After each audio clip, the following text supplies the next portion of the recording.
Look!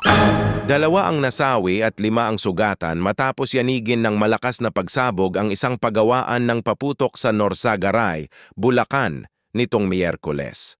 Mas lalo pang nakakadurog ng puso. Isa sa mga nasawi ay nagdadalang lungkot pa dahil nakaburol pa ang kanyang kapatid na pumanaw sa sakit nang mangyari ang trahedya. Ilang bahay din sa paligid ang nadamay at tinupok ng apoy dahil sa tindi ng pagsabog.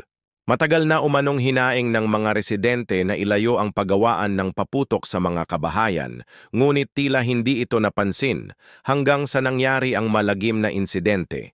Patuloy namang hinahanap ng mga autoridad ang may-ari ng pagawaan na posibleng masampahan ng kasong multiple homicide, multiple injuries at damage to property. Hangad ng mga taga-Norzagaray ang hustisya at kaligtasan sa kanilang komunidad. Ibahagi para mapaalalahanan ng lahat. Kaligtasan muna bago paputok.